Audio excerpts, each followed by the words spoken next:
I didn't recognize my own face in the mirror that Mother's Day morning.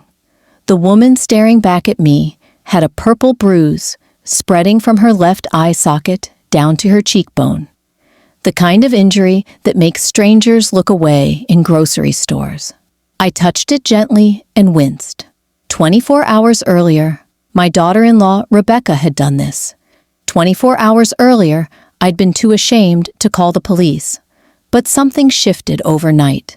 While I lay awake in my guest bedroom, the one I'd been relegated to in my own home, I decided I was done hiding. My son Marcus and his wife had moved in 6 months ago. Temporary, they said, just until they got back on their feet. I'm 68 years old, living on a fixed income in a modest 3-bedroom house I'd worked 40 years to pay off. When Marcus called asking for help, what was I supposed to say? He's my only child. His father died when Marcus was 12. I raised him alone, worked double shifts as a nurse to give him opportunities I never had. Of course, I said yes. Rebecca came with conditions I didn't understand at first. She reorganized my kitchen without asking, threw out my mother's cast iron skillet because it was disgusting and old. When I protested, Marcus told me I was being dramatic. She's just trying to help, Mom. You should be grateful. Grateful became the word I heard most. Grateful when she criticized how I folded towels. Grateful when she told me my cooking was bland and outdated. Grateful when she started inviting her mother, Eleanor, over daily. The two of them sitting in my living room, making decisions about my house, while I retreated to my bedroom. The hitting started small, a shove when I was in her way, an elbow to my ribs disguised as an accident. Then 3 weeks ago, she slapped me across the face because I'd used the wrong detergent on her delicates. I stood there in shock, my cheek stinging, while she screamed that I was stupid and useless. Marcus came home an hour later. I tried to tell him what happened. He looked at me with something I'd never seen before in my son's eyes. Contempt. Mom, he said slowly, like explaining something to a child. Rebecca's under a lot of stress. You need to stop provoking her. That's when I understood. This wasn't temporary. This wasn't going to get better. My son had chosen his wife's violence over his mother's safety, but the eye bruise was different. She'd punched me, a closed fist to my face, because I'd sat in her chair at the dinner table. My chair, in my house, at my table. The force knocked me sideways. I tasted blood. She stood over me and said, if I told anyone, she'd make sure Marcus put me in a nursing home. Then she went upstairs, and I heard her laughing on the phone with her mother. I'd planned to skip Mother's Day entirely. Fake a headache, stay in my room, let them celebrate without me like they did most days anyway. But when I woke up and saw my face, something ancient and furious rose up in me. Every generation of women in my family had swallowed their pain in silence. My grandmother, my mother, me, for months now. Not today. I got dressed carefully, put on the navy dress I'd worn to Marcus's college graduation, did my hair, applied lipstick, but I left the bruise completely visible. No makeup, no sunglasses, nothing to hide what had been done to me. My hands shook as I looked at myself one final time. You can do this, I whispered. You have to do this. The Mother's Day brunch was at my house. Rebecca's idea, of course. She'd invited her entire family without asking me. Her mother, Eleanor, her 2 sisters, her grandmother, plus Marcus's cousin Jennifer, who I actually liked, and Jennifer's husband, Tom. 12 people total, gathering in my home to celebrate motherhood, while I walked around with visible evidence of abuse. I stayed in my room until everyone arrived, heard the doorbell ringing, heard Rebecca playing hostess in my living room, heard Eleanor's loud voice complementing the decorations, as if Rebecca had arranged flowers in her own home instead of mine. My stomach churned. Part of me wanted to climb out the window and disappear, but I thought about my mother, who'd endured my father's rages until the day he died. I thought about my grandmother, who'd never spoken about the bruises we all pretended not to see. I thought about every woman who'd been told to keep family business private. I opened my bedroom door and walked down the hallway. Each step felt like moving through concrete. The conversation in the living room was loud and cheerful. Someone was laughing. I reached the doorway and stopped. 12 faces turned toward me. The laughter died instantly. I watched shock ripple through the room as they registered my face. My eye was swollen nearly shut now. The bruise had deepened to a dark purple that looked black in certain light. There was no mistaking what this was. Jennifer gasped. Tom stood up from the couch. Eleanor's smile froze on her face. Rebecca's two sisters exchanged glances. Marcus was standing by the window. Our eyes met, and I saw panic flash across his features. He knew. In that moment, he knew exactly what everyone was seeing. The silence stretched. Nobody moved. I felt like I was standing on a stage, spotlit, every imperfection exposed. My heart hammered so hard, I thought everyone could hear it. This was it. The moment I'd been rehearsing in my head all morning. The moment I'd been avoiding for 6 months. I could still back out, fake a fall, lie, protect them, protect myself from the aftermath I knew was coming. Then, Eleanor spoke. Her voice was cheerful, aggressively bright. "Oh my goodness, what happened to your face? Did you take a tumble? You know, older people need to be more careful. My mother had a fall last year, and we had to put her in assisted living. It's just not safe for seniors to live alone anymore." The message was clear. Blame myself. Accept the lie she was offering. Let them spin this into a story about my age and my clumsiness. Give them an out. I looked at Marcus. He was staring at me with an expression I couldn't read. Pleading? Warning? I waited for him to say something. To defend me. To tell the truth. He opened his mouth, and I felt a surge of hope that nearly broke me. But Rebecca spoke first. She walked across the room and put her arm around Marcus, a gesture of ownership I'd seen 100 times. "She's so clumsy lately," Rebecca said, her voice dripping with false concern. "Always bumping into things. We're actually worried about her memory. She gets confused about what happened. Last week, she accused me of throwing away her skillet when she'd actually donated it herself months ago and forgot." I felt the room shift, saw doubt creep into faces that had been shocked seconds earlier. This was her strategy. Paint me as senile, unreliable, a confused old woman who couldn't be trusted to report her own reality. And it was working. I could see it working. Eleanor nodded sympathetically. Jennifer's expression changed from alarm to uncertainty. Even Tom, who'd been halfway to his feet, sat back down. Marcus was still silent, still staring at me. I willed him to speak, to tell them the truth, to be the son I'd raised instead of the stranger he'd become. The seconds ticked past. Rebecca's hand tightened on his shoulder, and then Marcus smiled. It wasn't a nice smile. It was the smile of someone who'd made a choice and was comfortable with it. "Actually," he said, his voice carrying across the silent room, "Rebecca did that.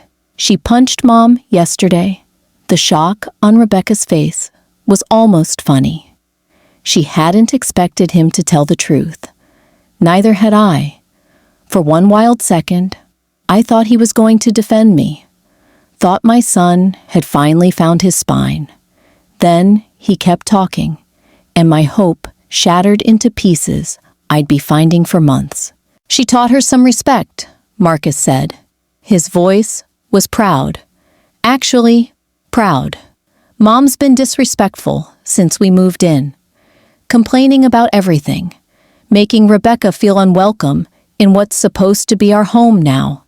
Yesterday, she said something really inappropriate to Rebecca. And yeah, Rebecca hit her. Maybe that's what it took for Mom to finally understand boundaries. The room was so quiet. I could hear the clock ticking in the kitchen.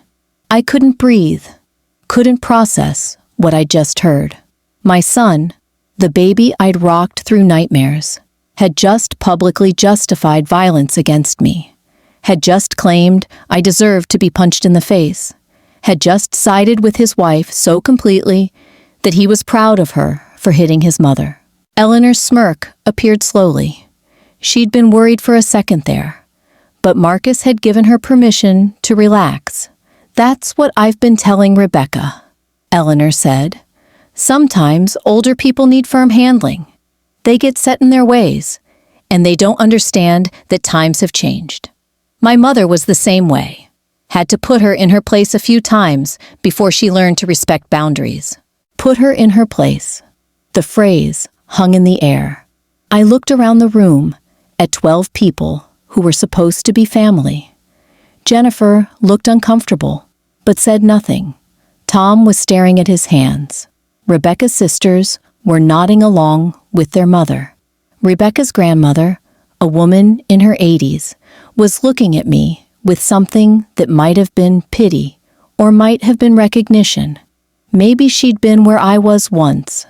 Maybe she'd stayed silent too. I'd come out here to expose them, to force witnesses to see what was happening, to break the silence that had protected their abuse. And I'd succeeded in that much. Everyone had seen my face. Everyone had heard Marcus justify his wife's violence. Everyone knew the truth now. But knowing and caring are different things. I could see in their faces that most of them had already decided this wasn't their problem. Family business, private matters, not their place to interfere. That's when something inside me clicked into place. I'd spent 6 months shrinking, making myself smaller, apologizing for existing in my own home, accepting crumbs of basic dignity like they were gifts. I'd been operating under the assumption that if I was good enough, quiet enough, accommodating enough, they'd eventually treat me with basic human respect. But Marcus had just told me exactly what he thought I deserved, and he'd done it in front of witnesses who were already deciding to look away. I stood up from my chair. The movement was slow, deliberate. Every eye in that room tracked me as I rose. My knees hurt from 6 months of scrubbing their floors. My back ached from sleeping on that lumpy couch. But I stood straight anyway. You taught her respect. I repeated Marcus's words back to him. My voice was steady. That surprised me more than anyone. She needed to be put in her place. Those were Eleanor's words. I looked at her as I spoke them. Did I get that right? Rebecca's hand moved to Marcus's arm. A warning squeeze, probably. But he didn't need to answer. We all knew what he'd said. I reached into my pocket, pulled out my phone.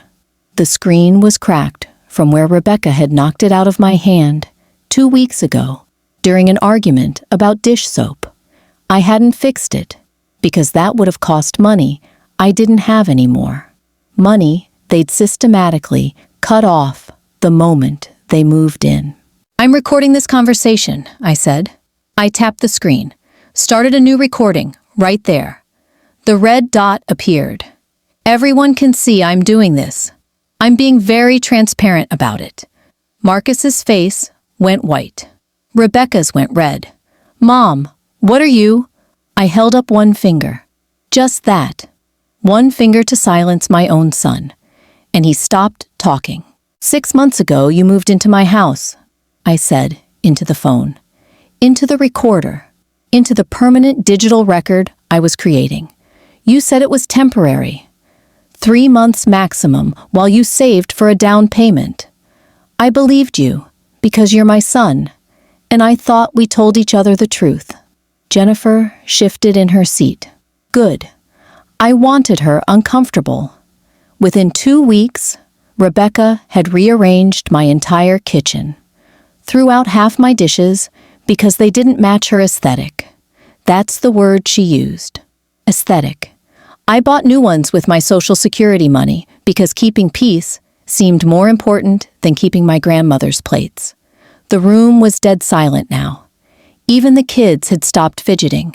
Week 3, they moved their bedroom furniture into my room, the master bedroom.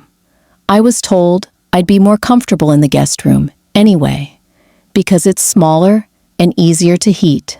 I slept on the couch for a month before Marcus finally set up a bed in there, a twin bed, in my own house. Tom was staring at his brother, really staring. Something was shifting in his face. Month 2, Rebecca decided my living room needed updating. She sold my furniture on Facebook Marketplace without asking, kept the money, bought new pieces that I wasn't allowed to sit on because I might get them dirty. I started eating dinner standing in the kitchen. This wasn't the speech I'd planned, but it was the one that needed to be said. They put a lock on the refrigerator in month 3. I had to ask permission to eat food I'd bought with my own money. When I objected, Rebecca explained that I was eating too much, and it wasn't fair to them since they were paying for groceries now. They weren't paying for groceries. I was. But my bank card had mysteriously disappeared, and they were very helpful about doing all the shopping for me. Marcus tried to interrupt. I'm not finished. 4 months in, I asked when they'd be moving out. Rebecca laughed. Actually, laughed. She said they'd discussed it and decided buying a house didn't make financial sense when they already had one. My house, that I've owned for 32 years, that I paid off with money from your father's life insurance, Marcus. His jaw was working, but no sound came out. Month 5, I went to my bank, discovered that my Social Security checks were being deposited into a joint account I didn't remember opening. When I asked about it, Marcus said we'd done it together, for convenience, so he could help me manage my finances since I was getting older and might make mistakes. I'm 71, not 91. I taught high school mathematics for 40 years. I think I can balance a checkbook. Rebecca's mother, Eleanor, had stopped smirking. Her face had gone carefully blank. She knew where this was going now. I tried to open my own account. New account, just mine. The bank needed 2 forms of ID. My driver's license was in my purse, which was in my room, locked. Rebecca had installed a lock on my bedroom door, from the outside. For my safety, she said, so I wouldn't wander at night and fall down the stairs. I don't wander. I've never wandered. But my room was locked whenever they decided it should be. Someone gasped. Might have been Jennifer. When I finally got into my room and found my license, it was expired. I'd missed the renewal because I didn't have a car anymore. Rebecca had sold it 2 months earlier, said I was too old to drive safely, and she was protecting me from myself. Never mind that I'd driven for 53 years without an accident. The car she sold was worth $12,000. I saw the Craigslist ad. They gave me $800, said the rest went to necessary expenses. My voice was getting louder. I didn't try to control it. Yesterday morning, I asked Marcus if we could talk, just the 2 of us, about boundaries and timelines, and when I might get access to my own money again. He said he'd think about it. That afternoon, Rebecca came home from her mother's house in a mood. I was sitting in the kitchen, my kitchen, drinking tea. She started yelling about the tea bag I'd used, said it was from the box she'd specifically claimed for herself. I apologized, said I didn't know. She called me a liar. The recording was still going, red dot still blinking. I stood up to leave the room, to remove myself from the situation, like all the conflict resolution articles suggest.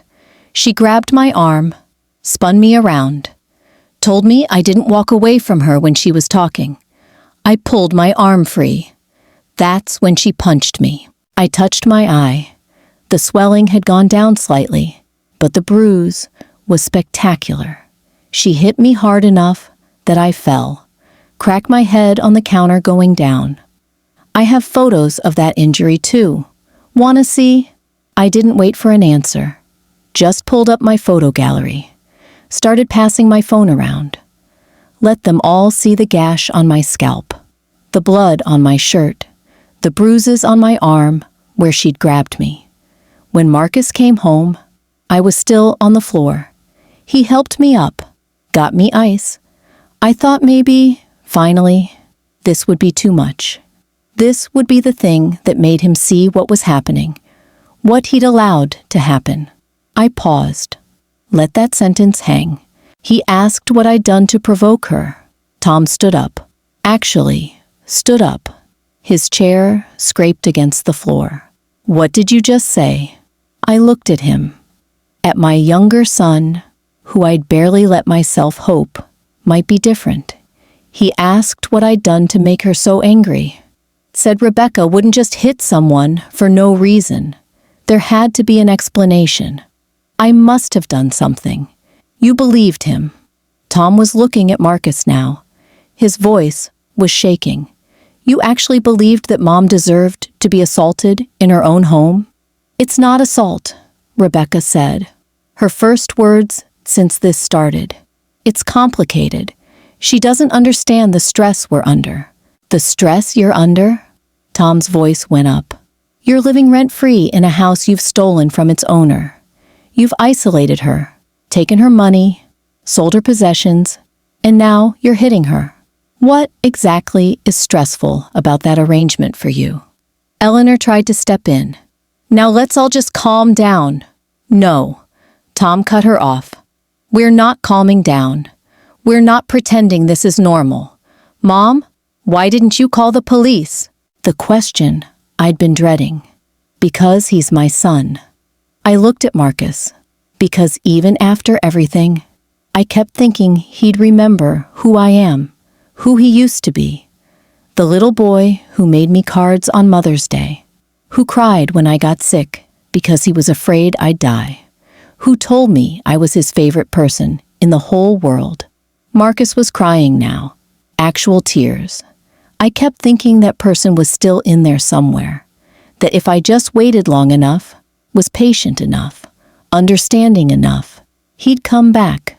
But he's not coming back, is he, Marcus? My son couldn't look at me. The person who could justify his wife beating his mother isn't someone having a bad day. That's someone who's made a choice, who's decided his comfort matters more than my safety, my dignity, my basic human rights.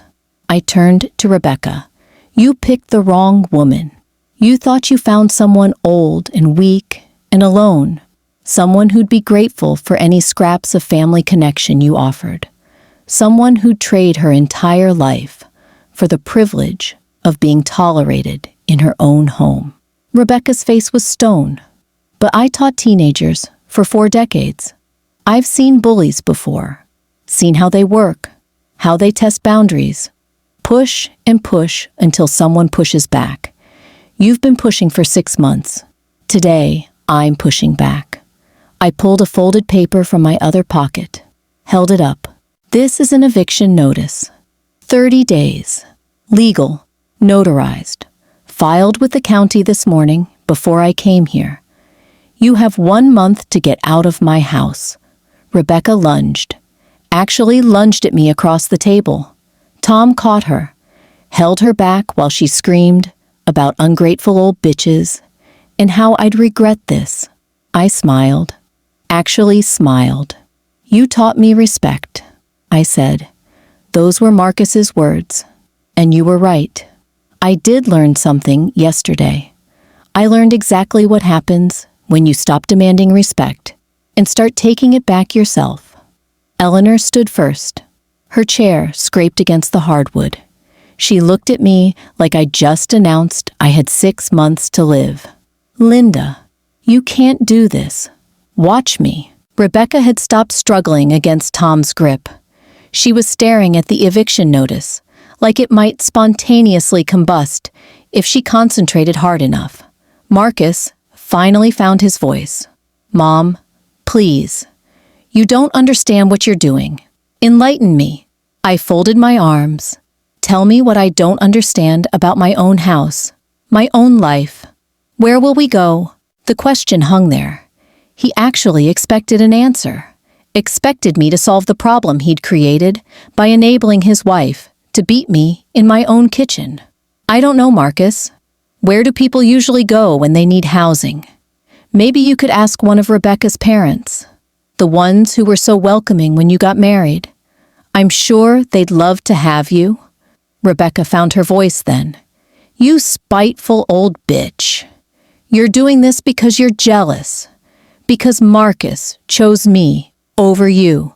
The laugh that came out of me surprised everyone, including myself. Chose you over me.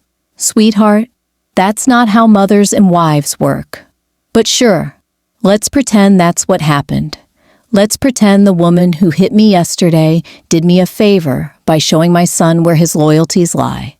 I turned to Marcus. You didn't choose her over me.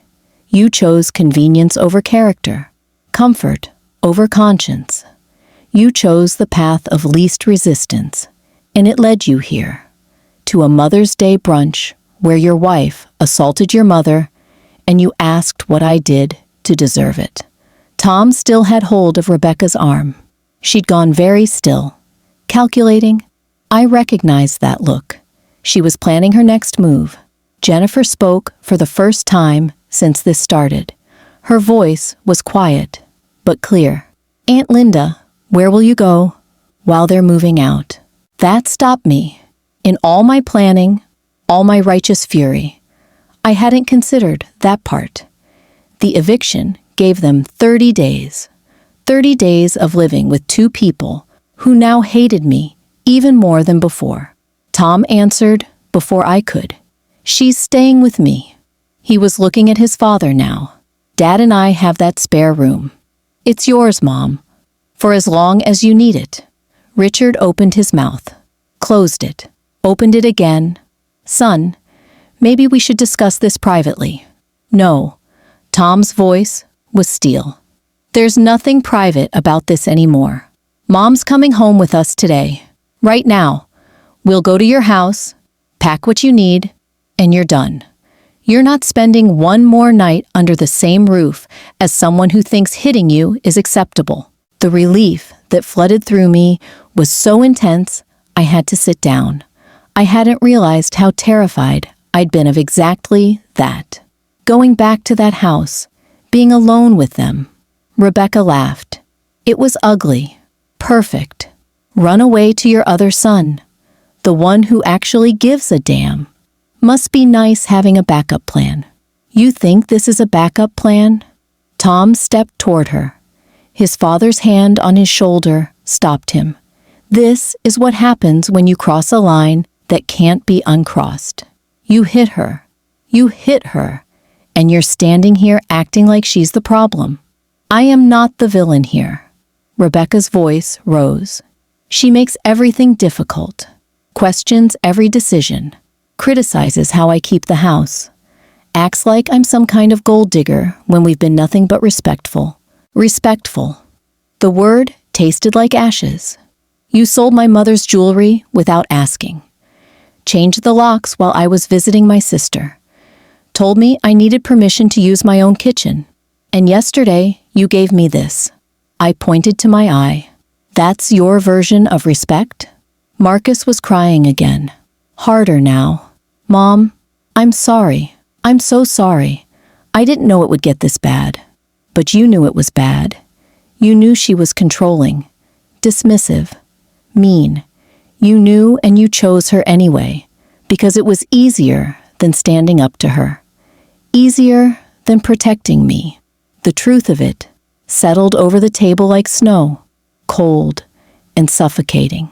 Sarah, Eleanor's daughter, had been silent this whole time. Now she cleared her throat. "Grandma Linda, I'm glad you're doing this." She looked about 16. Her voice shook. "I'm glad you're not letting them get away with it anymore." Eleanor spun on her daughter. "Sarah Elizabeth, this is not appropriate." "Why not?" Sarah stood up. We all saw her eye. We all heard what Rebecca said. "Why are we pretending this is complicated?" She hit Grandma Linda. "That's not complicated. That's just wrong." Out of the mouths of teenagers. I wanted to hug her. Rebecca tried one more angle. "This is going to destroy our credit, ruin our rental history, make it impossible to find anywhere decent to live." Then I guess you should have thought about that before you decided violence was an acceptable way to handle your stress. I pulled out my phone, started typing. "What are you doing?" Marcus asked. His voice was hoarse. "Texting my lawyer, making sure he knows you'll be out in 30 days, making sure everything's documented, making sure there's no confusion about what happens if you refuse to leave. You already have a lawyer?" Eleanor looked genuinely shocked. "I filed the eviction Friday, the day after it happened. I've had 3 days to think about this, Eleanor. 3 days to decide whether I was going to keep protecting my son from the consequences of his choices, and I decided I was done." Richard finally spoke. His voice was careful. "Linda, I understand you're upset, but eviction is extreme. Maybe we could find a compromise." "What compromise would you suggest, Richard?" "They keep living in my house, but promise really hard not to hit me again. Maybe we could set up a schedule. Tuesdays and Thursdays, she's allowed to shove me. Weekends are slap-free zones." "That's not what I meant." "Then what did you mean?" "Because from where I'm sitting, there's no middle ground between being assaulted in my own home and not being assaulted in my own home. Either I tolerate it or I don't. I'm choosing don't." Jennifer had been watching everything with wide eyes. Now she looked at her mother. "Mom, Grandma Linda's right. What compromise is there?" Eleanor didn't answer. She was looking at me with something that might have been respect, or might have been fear. Hard to tell. Rebecca played her final card. "Fine, we'll leave, but don't expect Marcus to forgive you. Don't expect him to visit, or call, or acknowledge your existence after this. You're choosing to be alone." The words were designed to hurt, to make me back down, to remind me that I was old and my social circle was shrinking, and family was supposed to matter more than pride. But here's what Rebecca didn't understand, what none of them understood. I've been alone for 6 months, alone in a house full of people who treated me like furniture, alone with a son who stopped seeing me as a person and started seeing me as an obligation, alone with my memories of who he used to be and the reality of who he'd become. Being alone in Tom's spare room, where people actually want me around, that's not loneliness, that's liberation. I stood up, picked up my purse. "Tom, can we go now? I'm tired." He nodded immediately. "Dad, you driving or am I?" Richard looked between his wife and his son. The calculation was visible on his face. Which choice would cost him less? "I'll drive." He stood. "Eleanor, you coming?" She hesitated, looked at Marcus, at Rebecca, at me. "Yes." She grabbed her purse. "Yes, I'm coming." We walked out together, all 5 of us, left Marcus and Rebecca sitting at that table in Eleanor's dining room, with the remains of brunch getting cold on expensive plates. I didn't look back. In the car, the silence was thick. Richard drove. Eleanor sat beside him. Tom, Jennifer, and I were in the back seat. Jennifer held my hand. Her grip was tight. We pulled up to my house 20 minutes later. My house, not theirs, mine. Tom and Richard came in with me. The house felt different already, like it knew things had changed. We packed quickly. Clothes, toiletries, my medications, photo albums, the painting of my mother that used to hang in the living room before Rebecca decided it didn't match her aesthetic and stuck it in the attic. Marcus's bedroom door was closed. I could hear voices inside, arguing. I didn't stop to listen.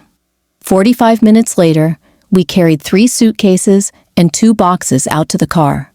Everything I needed to start over at 73 years old fit in a sedan trunk. Rebecca appeared in the doorway as we were loading the last box. Her face was red. She'd been crying. "This isn't over." "Yes, it is." I didn't even turn around. "It's been over since the moment you decided hitting me was acceptable. Everything since then is just paperwork." We drove away. I watched my house disappear in the side mirror. The house where I'd raised 2 sons. Where I'd buried one husband and mourned another. Where I'd thought I'd die someday, surrounded by family. Instead, I was leaving at Tom's invitation, running away from my own son. But I wasn't running away from anything. I was running toward something. Toward safety. Toward dignity. Toward people who didn't think love came with a requirement to accept abuse. Tom's house was smaller than mine. The spare room was really Jennifer's old room, still decorated with boy band posters and participation trophies from middle school soccer. But the sheets were clean. The door had a lock. And when I lay down that night, my eyes still throbbing, my heart still racing, I felt something I hadn't felt in 6 months. Safe. That feeling was worth everything I'd lost. I woke up at 3 a.m. to the sound of someone trying to open the front door. My heart slammed into my throat. The handle rattled. Once, twice, then harder. Jennifer was already moving. I heard her feet hit the floor in the room next to mine. Tom's voice, low and urgent. Then footsteps down the hall. I got out of bed. My hands shook as I pulled on my robe. The door handle stopped rattling. Heavy footsteps on the front porch. Then Marcus's voice, loud enough to wake the neighbors. "Mom, I know you're in there. Open the door." Tom's voice came from downstairs. "Dad, it's 3 a.m. Go home. I need to talk to Mom. This is between us. You don't get to keep her from me." "Actually, I do. She doesn't want to see you." Silence. Then the sound of fists pounding on the door, hard enough that I could feel the vibration through the floorboards. "Mom, Mom, please, we need to talk about this. Rebecca's sorry. She didn't mean it. You're making this worse than it needs to be." I walked to the top of the stairs. Tom stood at the door in his pajamas. Jennifer was behind him with her phone out. "He won't leave," she said quietly. "Should I call the police? Give him one more chance." Tom unlocked the door, opened it 6 inches, with the chain still on. Marcus stood on the porch. His hair was wild, his shirt untucked. He looked like he'd been awake for hours. "Go home, Dad. Not without Mom. She's not coming with you." Marcus leaned closer. His voice dropped. "Tom, son, this is family business. Don't make this harder than it has to be." "Family business?" Tom laughed. It was a bitter sound. "Is that what we're calling assault now?" It wasn't assault. Rebecca lost her temper. "Mom's exaggerating the whole thing. I saw the bruise, Dad. I saw her face. Don't insult me by pretending it was nothing." Marcus's expression changed. The pleading disappeared. Something colder took its place. "You have no idea what it's been like, living with her. The constant criticism. The way she looks at Rebecca, like she's never good enough. Your grandmother pushed and pushed until something had to give. So hitting her was justified." "I didn't say that. You just did." Marcus straightened up. When he spoke again, his voice was different, harder. "You're keeping her here, against her will. That's kidnapping. I could call the police right now and have you arrested. Do it." Jennifer held up her phone. "Please do. I'd love to explain to them why she's here. About the black eye. About how your wife bragged about giving it to her. Call them. I'll wait." Marcus looked at her, then back at Tom, then up at the stairs where I stood in shadow. "Mom, please, come home. We'll figure this out. Rebecca will apologize. Things will go back to normal." Normal. The word hung in the air like smoke. I walked down the stairs, slowly. My knee ached. My eye still throbbed. But I walked down those stairs and stood behind Tom. Marcus saw me. His face crumpled. "Mom, look at you. You can't stay here. This isn't your home. It's more my home than that house ever was. That's not fair. We gave you everything. A room, food. We took care of you after Dad died. You let your wife hit me. She didn't mean it. She meant it enough to do it. And you meant it enough to stand there and watch. I was in shock. I didn't know what to do. You knew exactly what to do. You knew, and you chose her." Something flickered across his face. Guilt, maybe, or anger at being called out. "What do you want from me? You want me to divorce her? Kick her out? She's my wife, and I'm your mother. You're choosing to make this a bigger deal than it needs to be. You could come home right now. We could move past this. But you're being stubborn. I'm being safe. You're being dramatic." The words hit like a slap. Tom stepped forward, but I put my hand on his shoulder. "Go home, Marcus. There's nothing left to say. Mom, please, go home to your wife, the one you're so proud of, the one who hits 73-year-old women and gets praised for it." His face flushed red. "That's not what I said. You said you couldn't blame her. Same thing. I was upset. I didn't mean it like that." "Yes, you did. You meant every word. And now you're here trying to convince me to come back so you don't have to feel guilty about what you let happen. That's not true, isn't it?" He opened his mouth, closed it, opened it again. "Fine. Stay here. See if I care. But don't come crawling back when you realize you've got nowhere else to go. I won't need to." He turned, walked off the porch, got halfway to his car before he spun back around. "You know what? You're toxic. You always have been. Dad saw it. I see it. Rebecca sees it. You make everything about you. Everything's a drama. Everything's a crisis. Maybe if you'd been less selfish, less demanding, Rebecca wouldn't have snapped." Tom moved to step outside, but I held him back. "Let him finish. You pushed her, Mom. You pushed and pushed until she couldn't take it anymore. So yeah, maybe I'm proud of her for finally standing up for herself. Someone had to. The words should have hurt. Maybe they would have a week ago. But standing there in Tom's doorway, with my younger son beside me, and his wife, ready to call the police, I felt nothing but pity. Are you done? I'm done. With all of this. With you. Good. He got in his car, slammed the door hard enough that the sound echoed down the street. Tires squealed as he backed out of the driveway. We watched until his taillights disappeared. Tom closed the door, locked it, put the chain back on. Jennifer was shaking. I wrapped my arms around her. It's okay. It's not okay. None of this is okay. No, it's not, but we're okay. We stood there in the dark entryway, the three of us, a new kind of family, the kind you choose instead of the kind you're born into. Tom went to make tea. Jennifer sat with me on the couch. Neither of us spoke for a long time.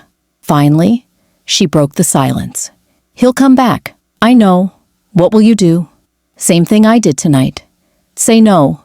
What if he doesn't stop? Then we call the police. Get a restraining order. Whatever it takes. She nodded, leaned her head on my shoulder. I'm sorry you're going through this. I'm not. I'm sorry it took me this long to go through it. Tom came back with 3 mugs of chamomile tea. We sat together until the sun came up. Nobody went back to bed. Nobody tried to pretend sleep was possible after what had just happened. When the sky turned gray, then pink, then gold, Jennifer made breakfast. Real breakfast, eggs, in toast, in bacon. We ate at the kitchen table like nothing had happened. Like we were just a normal family having a normal Sunday morning. But everything had changed. Marcus had said the quiet part out loud. The part I'd been trying not to hear for months. He blamed me. He thought I deserved it. He'd chosen Rebecca. And that choice was final. I should have felt destroyed, abandoned, lost. Instead, I felt free. Because now I knew. There was no going back. No reconciliation that would fix what was broken. No apology that would undo what had been done. The relationship I'd been mourning for 6 months was already dead. I'd just been too afraid to bury it. Now I could. After breakfast, Tom drove me to a storage unit across town. We spent the day moving the rest of my things out of Marcus's house. He'd be at work. Rebecca would probably be shopping or at the gym. We'd have the place to ourselves. We pulled into the driveway at 10. The house looked the same. Same beige siding, same manicured lawn, same welcome mat that had never felt welcoming. I used my key. The door opened. The house smelled like Rebecca's perfume, that expensive floral scent that always made my nose itch. I walked through the living room. Everything was exactly where it had been when I left, like I'd never been there at all. My room was at the end of the hall. The door was closed. Tom reached for the handle. Stopped. You okay? I'm fine. He opened the door. The room was empty. Not just empty of my things. Empty of everything. The furniture was gone. The curtains. The rug. Even the pictures I'd hung on the walls. It was completely bare. 4 walls and a window and nothing else. Tom stood in the doorway. His face had gone pale. Mom. I walked inside. My footsteps echoed on the hardwood floor. There was a note taped to the window. I pulled it down, read it. Since you're so eager to leave, we helped you pack. Your things are in the garage. Don't bother coming back for anything else. You're not welcome here anymore. Rebecca. Tom took the note from my hand. Read it. Crumpled it into a ball. Let's get your stuff and get out of here. The garage was full of boxes. My entire life, packed into cardboard by someone who hated me. We loaded everything into Tom's truck and his car. Made 3 trips. Didn't speak except to coordinate who was carrying what. On the last trip, I stood in the empty garage. Looked at the space where my boxes had been. This was it. The final severing. I should have felt something. Sadness. Anger. Regret. Instead, I felt relieved. Tom appeared beside me. Ready? Ready. We drove away. I didn't look back this time. Didn't need to. That chapter was over. Now came the part where I figured out what the next one would be. Tom's apartment became my base camp. I slept on his couch for 2 weeks, while I sorted through the wreckage of my old life. Every box held memories I didn't want. Photos of Marcus as a baby, his first report card, his high school graduation cap. I'd saved everything because I thought one day we'd look through them together, laugh about the past, share stories with his kids. Now they just felt heavy. I donated most of it, kept a few things. The rest went to charity or the dump. Sarah called on a Wednesday. Tom's daughter, my granddaughter. She was 16 and had Rebecca's number, but not her attitude. Grandma, are you okay? Dad told me what happened. I'm fine, sweetheart. Can I come see you? Of course. She showed up that Saturday with a backpack and her mother's permission to stay the weekend. We made pancakes, watched old movies, talked about everything except Marcus and Rebecca. On Sunday morning, she asked the question I'd been avoiding. Do you hate Dad? I stirred my coffee, watched the cream swirl into patterns. No, I'm disappointed in him, but I don't hate him. Mom says he's been different since he married Rebecca. Quieter, like he's always walking on eggshells. That's what happens when you choose the wrong person. Do you think he knows he made a mistake? I think he's too proud to admit it. Sarah nodded, picked at her pancakes. For what it's worth, I don't like her either. She's mean to you and mean to Dad when she thinks no one's listening. I reached across the table, took her hand. You're a good kid, Sarah. Don't let anyone tell you being kind is weakness. She squeezed back. That conversation stayed with me. Sarah saw what I'd been trying not to see for months. Marcus wasn't happy. He'd traded one form of misery for another. But that wasn't my problem anymore. Tom helped me find an apartment. Small, 1 bedroom, ground floor with a little patio. The rent was manageable on my Social Security and the part-time job I picked up at the library. Moving day was sunny. Tom brought pizza. Sarah came to help unpack. We hung pictures and arranged furniture and turned 4 empty walls into something that felt like home.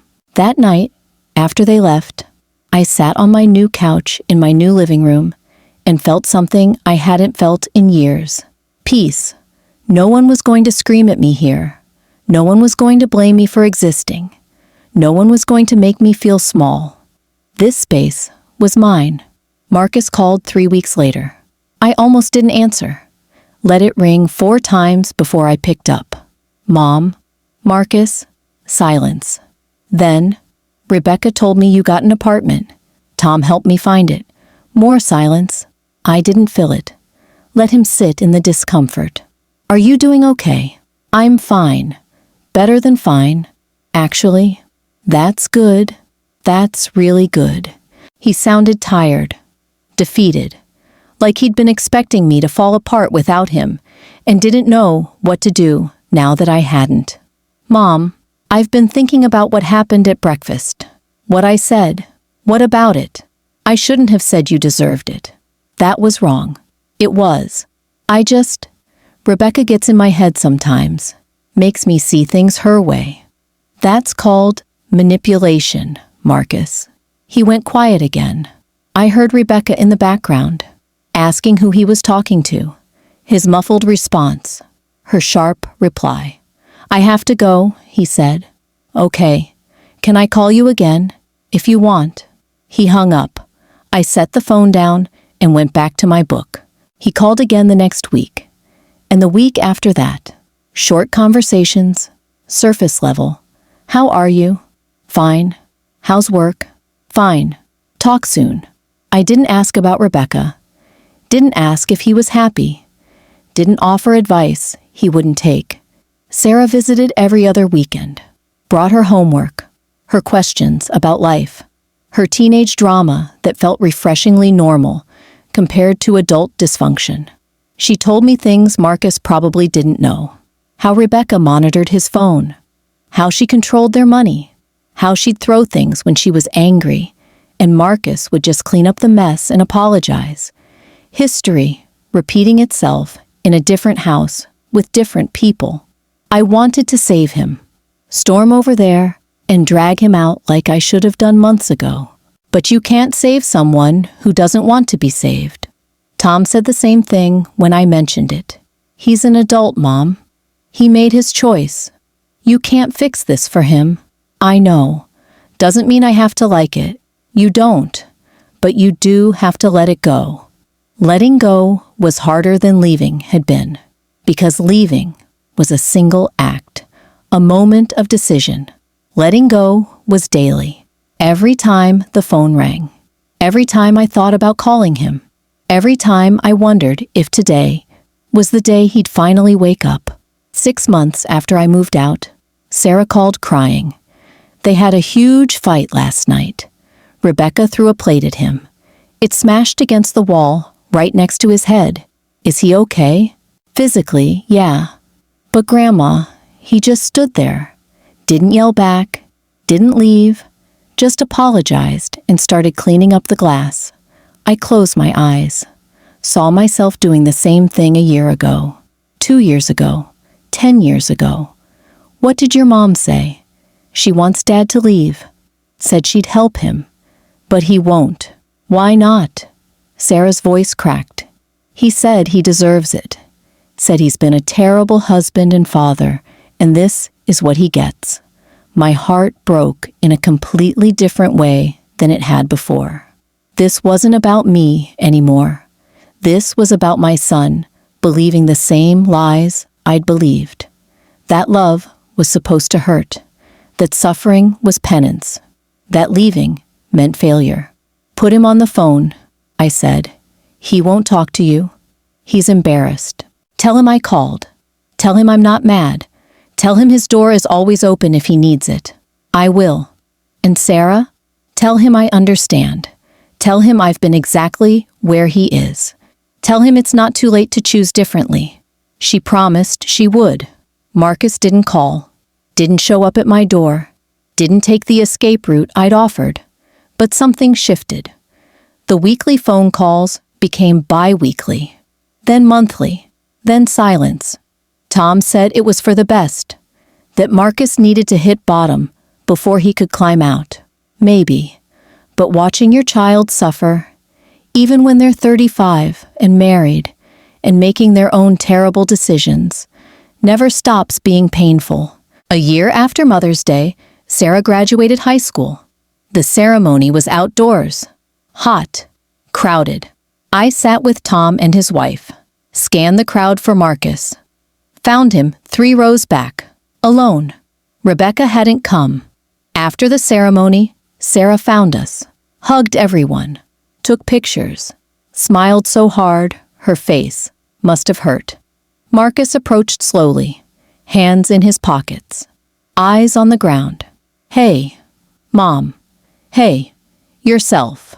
We stood there, 2 people who'd survived the same storm in different boats. You look good, he said.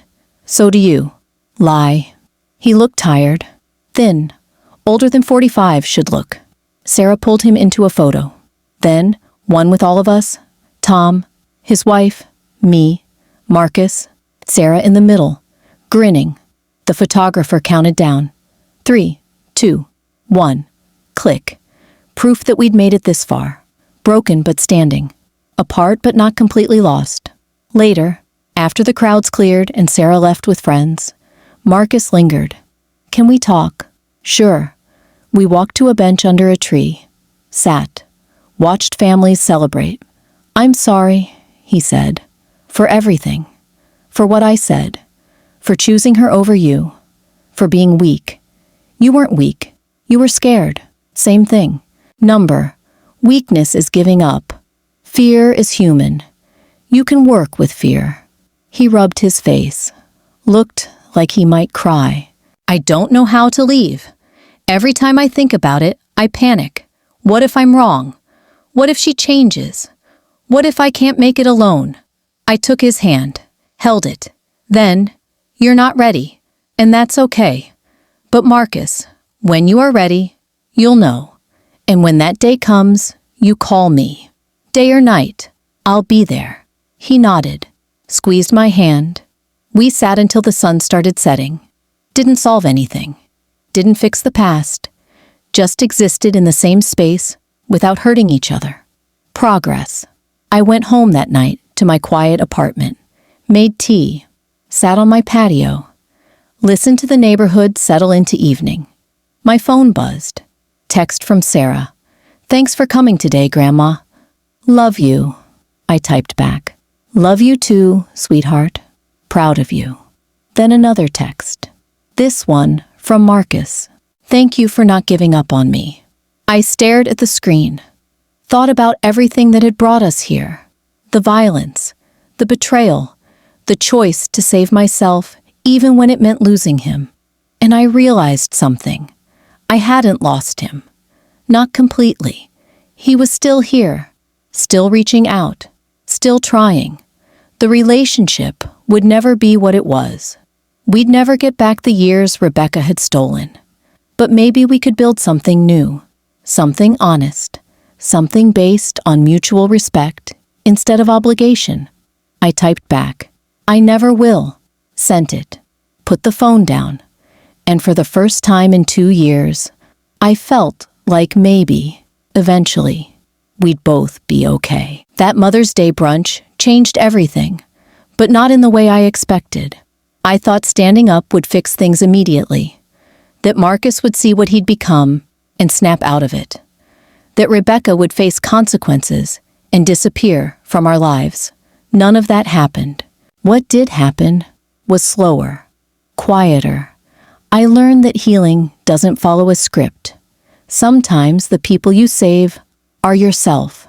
Sometimes your son stays with the woman who taught him to justify violence. Sometimes family means the ones who show up when you need them, not the ones you share blood with. 2 years later, I'm still in my small apartment with the patio, still working part-time at the library, still having tea on Sunday mornings, while Sarah tells me about college applications and boy drama and all the normal things grandmothers should get to hear about. Marcus calls more often now.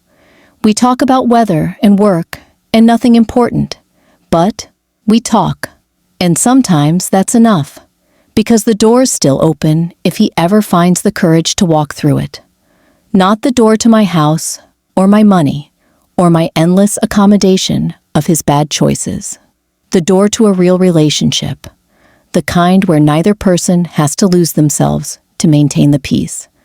Rebecca's still there, still controlling, still breaking things when she's angry. But that's his choice now.